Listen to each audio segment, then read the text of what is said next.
ناظرین، میں ہوں آپ کا میزبان مدثر احمد قاسمی۔ پیش ہے ایسٹرن کریسنٹ کا خاص پروگرام سلگتے مسائل کا حل۔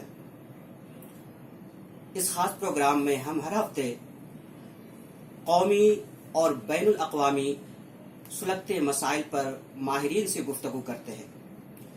ایسٹرن کریسنٹ کے اس خاص پروگرام کا مقصد سلگتے مسائل کا حل پیش کر کے پرامن ماحول قائم کرنا ہے۔ اس ہفتے ہم اس خاص پروگرام میں ہندوستانی مسلمانوں کا سلگتا مسئلہ طلاق ثلاثہ یعنی ٹرپل طلاق ایشو لے کر حاضر ہیں، اور ہمارے اس پروگرام میں بات چیت کے لیے ہمارے ساتھ موجود ہیں مشہور عالم دین مفتی جسیم الدین قاسمی۔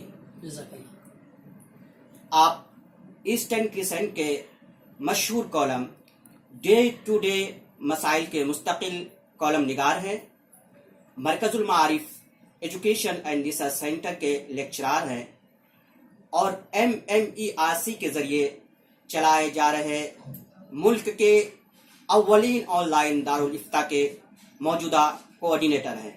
مفتی صاحب، اس خاص پروگرام میں آپ کا استقبال ہے۔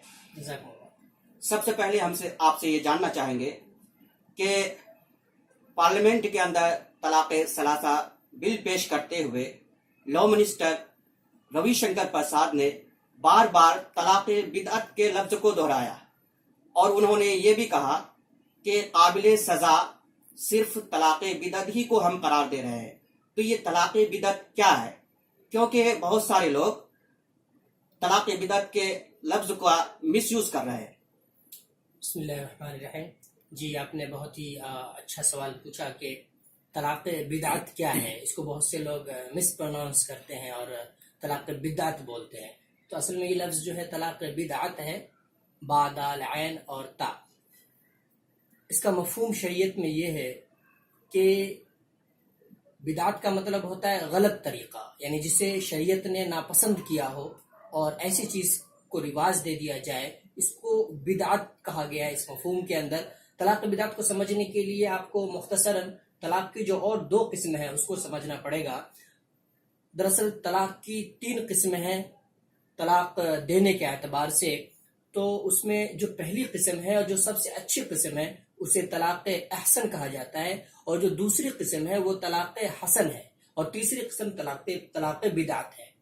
جو طلاق احسن ہے اس کا مطلب یہ ہے کہ عورت کو ایسی حالت میں طلاق دینا جب عورت پاک ہو، اور صرف ایک طلاق دینا۔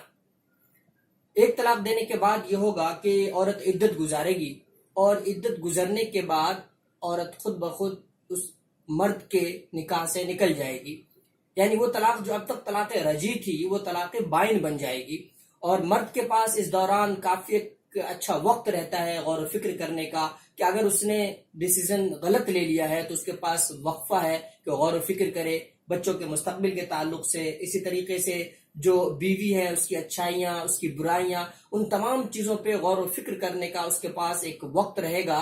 اور یہ جو تقریباً 3 حیض کا زمانہ ہوتا ہے، 3 menstrual periods کا زمانہ ہوتا ہے، تقریباً 3 مہینے ہوں گے آگے پیچھے کم و بیش، تو اس زمانے میں اس کے پاس غور و فکر کا وقت رہتا ہے۔ تو اس طریقے سے طلاق دینا چاہیے، یہی صحیح طریقہ ہے جسے طلاق احسن کہا گیا ہے۔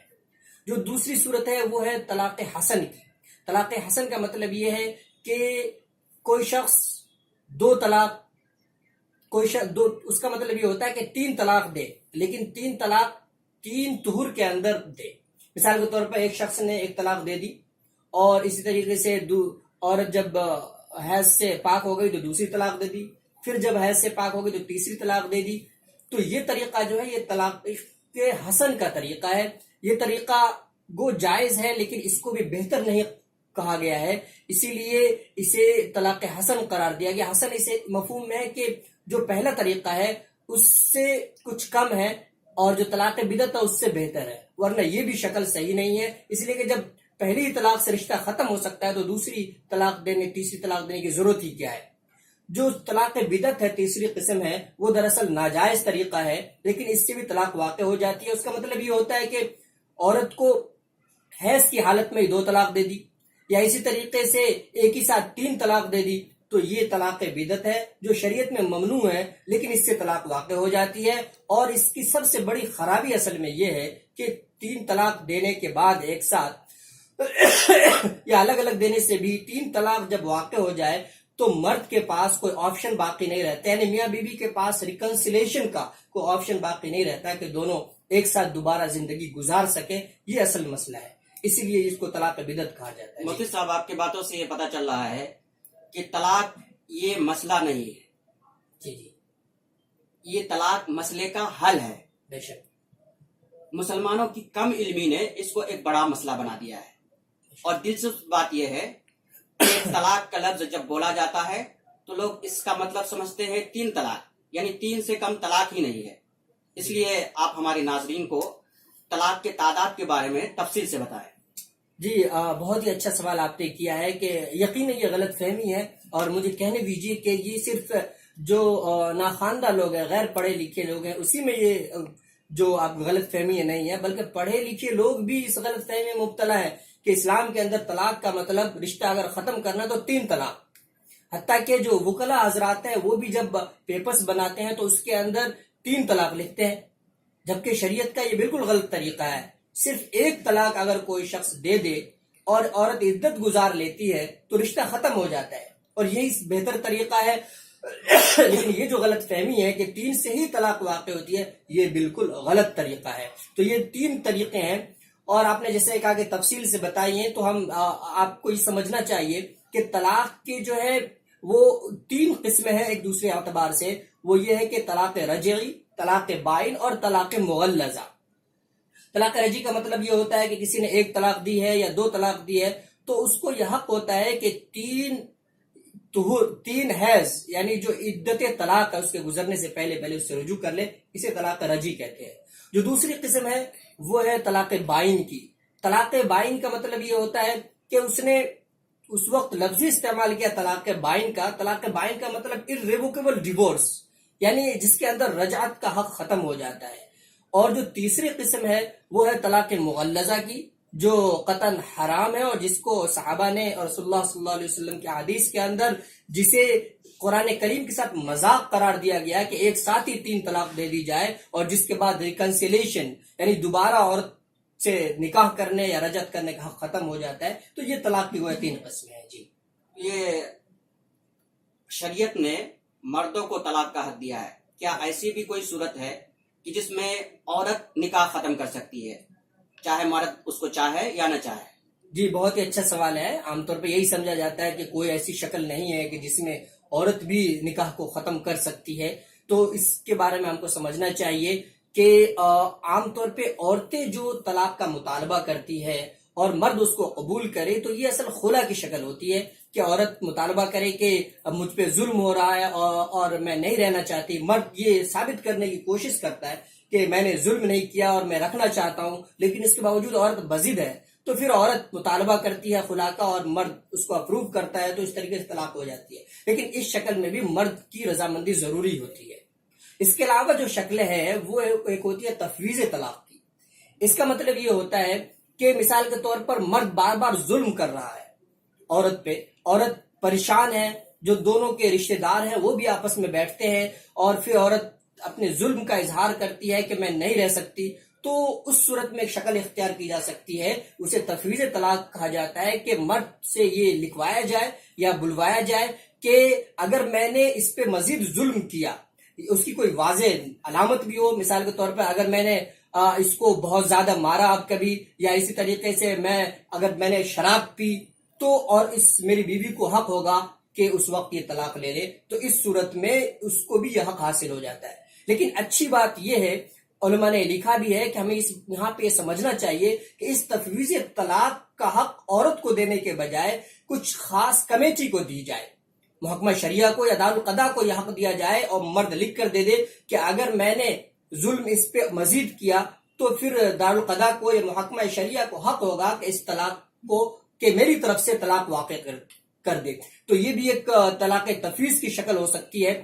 اور اس کے علاوہ جو ایک شکل ایسی ہے کہ جس میں مرد تفویض طلاق کے لیے بھی تیار نہ ہو لیکن ظلم کرتا ہے، عورت کے حقوق بھی ادا نہیں کرتا اور اس کو چھوڑتا بھی نہیں ہے. جیسے قرآن کریم نے کہا ہے کہ بھائی یا تو آپ انہیں عزت کے ساتھ رکھیے، اس کے حقوق ادا کیجیے، یا پھر عزت کے ساتھ اس کو اپنے نکاح سے نکال دیجیے. یہ قرآن کریم کا صحیح طریقہ ہے جو قرآن نے بتلایا. لیکن کوئی ظلم بھی کرتا ہے، اسے حقوق بھی ادا نہیں کر رہا اور چھوڑ بھی نہیں رہا ہے، تو اس صورت میں شکل یہ ہوتی ہے کہ جو عورت ہے وہ محکمہ شریعہ یا دارالقضاء کے پاس جائے اور اپنا مقدمہ دائر کرے کہ مجھ پہ ظلم ہو رہا ہے اور یہ شوہر جو ہے ہٹ دھرم ہے، متعنت ہے، طلاق بھی دینا نہیں چاہتا. تو اس صورت میں دارالقضاء والے نوٹس دے کر مرد کو بلائیں گے اور ساری تفصیلات جانیں گے، سمجھانے کی کوشش کریں گے. اس صورت میں اگر دارالقضاء کو ایسا لگتا ہے کہ واقعی مرد ظالم ہے اور عورت مظلوم ہے اور ان دونوں کی آپسی زندگی نہیں گزر سکتی، تو اس صورت میں وہ فسخ نکاح کر دیں گے اور فسخ نکاح کا جو لیٹر ہوگا وہ طلاق کے بائن کے حکم میں ہوگا اور عدت کے بعد آزاد ہو جائے گی. جی یہ شکلیں ہوتی ہیں. اچھا مفتی صاحب، حدیث مبارکہ کے اندر یہ بات کہی گئی ہے کہ طلاق ایک ناپسندیدہ عمل ہے. جی بے شک. پھر ہم یہ دیکھتے ہیں کہ طلاق کی اجازت بھی دی گئی ہے. جی جی. اور پھر ہندوستان میں طلاق پر پابندی کی بات کی جاتی ہے تو مسلم سماج میں ناراضگی بھی پائی جا رہی ہے. تو یہ کچھ کنفیوژن کی شکل ہو گئی ہے، ذرا اس کی وضاحت فرما دیں. جی بالکل آپ نے صحیح کہا کہ ابو داؤد شریف کے اندر روایت ہے کہ ابغض الحلال عند اللہ الطلاق، کہ اللہ تبارک تعالیٰ کے نزدیک سب سے مبغوض حلال چیز میں سے جو وہ طلاق ہے، سب سے ناپسندیدہ عمل حلال چیزوں میں سے طلاق ہے. لیکن ہمیں سمجھنا چاہیے کہ طلاق کبھی کبھی بعض صورتوں کے اندر انسان کی ضرورت بن جاتی ہے، معاشرے کی ایک ضرورت بن جاتی ہے. اسی لیے اب اگر مذاہب عالم کا مطالعہ کریں گے تو آپ کو پتہ چلے گا کہ عیسائیت کے اندر اور ہندوازم کے اندر، کرسچنزم اور ہندوازم کے اندر طلاق کا کوئی تصور نہیں تھا. لیکن اس کی وجہ سے عورتوں پہ ایک ظلم کا سلسلہ شروع ہوا. کبھی عورتوں کو جلا دیا جاتا تھا، کبھی اور دوسرے طریقے سے ظلم کیا جاتا، چونکہ مرد جو ہے فزیکلی بدن کے اعتبار سے طاقتور ہے اور عورت کمزور ہے. اب مرد چاہتا نہیں اس کو رکھنا. ایسے دونوں کے مزاج میں ایسا فرق پیدا ہو گیا ہے، اتنے اختلافات پیدا ہو گئے کہ دونوں ایک ساتھ زندگی گزار نہیں سکتے.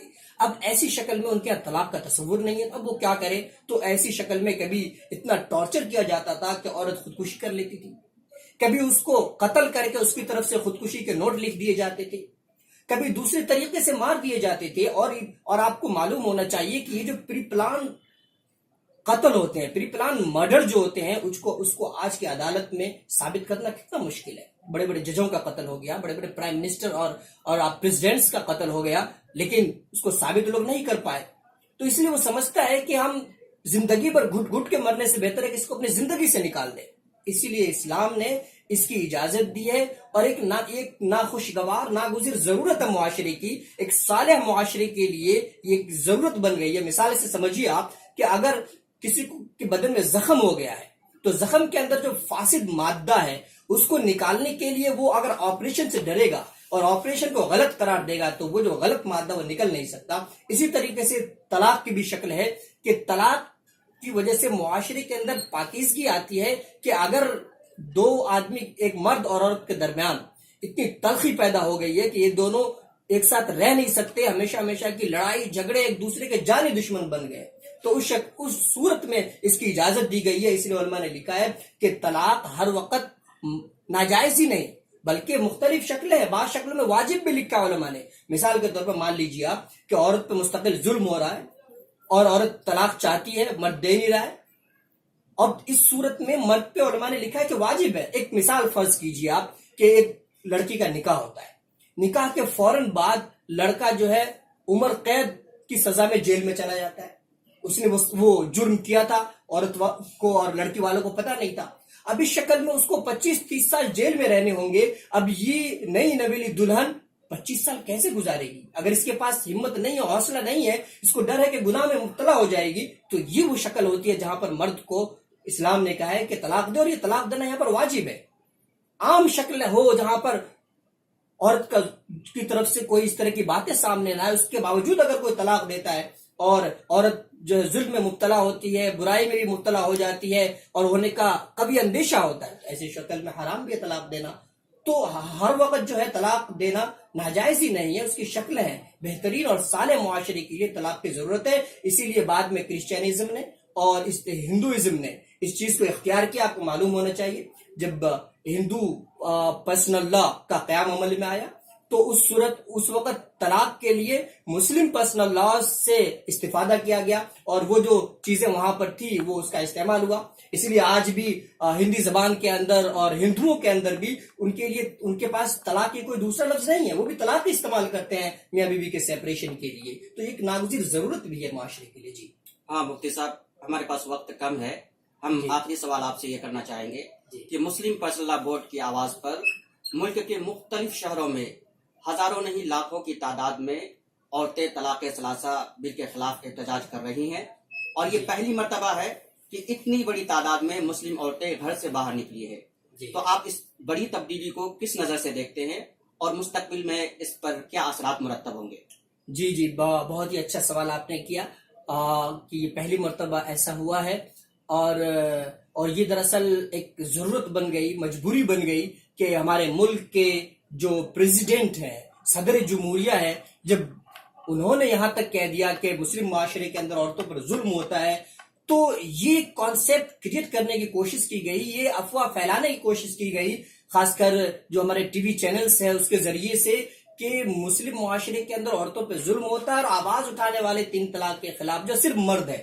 تو اس صورت میں ظاہر ہے کہ عورتیں جب تک سامنے نہ آتی, اس بات کو نہ بتلاتی, کیسے پتا چلتا کہ ہاں واقعی عورت پہ طلاق کے ذریعے ظلم نہیں ہوتا, بلکہ عورت کو انصاف دلانے کا ایک بہترین طریقہ ہے. اسی لیے یہ شکل بنائی گئی اور ایک جو معاشرے کی اور خاص طور پر اسلام کی جو اس طرح کی بڑی ضرورت ہو, اور تو اس صورت میں بعض شکل میں گنجائش بھی ہے. مثال کے طور پر آپ نے پڑھا بھی ہوگا اور سنا بھی ہوگا کہ جو عورتوں کو اللہ کے نبی صلی اللہ علیہ وسلم کے زمانے میں عید کے موقع پہ ان کو کہا گیا کہ وہ نکلے گھر سے اجتماعی شکل میں. جو عورت شرعی طور پہ معذور تھی انہیں بھی کہا گیا کہ وہ بھی نکلے, اس لیے کہ اللہ کے نبی صلی اللہ علیہ وسلم کی باتوں سے وہ استفادہ کرتی تھی اور اسلام کو سمجھتی تھی. تو اس طریقے سے یہ حدیث ہے اور صحیح حدیث ہے. تو اس کی روشنی میں بعد میں جو علماء نے منع کیا کہ عورتیں جو ہے گھر سے ایک ساتھ کہیں جمع ہو کر نماز نہ پڑھے, وہ اس کی ایک ناگزیر اچھی بات ہے کہ عورتیں جو ہے پردے میں باہر آ رہی ہیں. ہاں جی, یہ آپ نے بڑی اچھی بات کہی کہ عورتیں باہر آ رہی ہیں تو اسلامی شریعت کا لحاظ کر کے آ رہی ہیں, اور یہی مسلم پرسنل لا بورڈ کی طرف سے کہا بھی گیا ہے کہ عورتیں آئیں تو شرعی جو لحاظ ہے اس کا اعتبار کر کے آئیں, اور تو اس کی شریعت میں اجازت بھی, اور بہت اچھا قدم ہے. ہم خاتون اسلام کی ہمتوں کو سلام کرتے ہیں, اللہ تبارک و تعالیٰ انہیں جزائے خیر عطا فرمائے. جی بہت بہت شکریہ مفتی صاحب. ناظرین, ایسٹرن کی سمت کے خاص پروگرام سلگتے مسائل کا حل کا وقت یہیں ختم ہوتا ہے. ہم اگلے ہفتے دوسری قسط لے کر پھر حاضر ہوں گے. تب تک کے لیے ہمیں دیجیے اجازت. السلام علیکم ورحمۃ اللہ وبرکاتہ.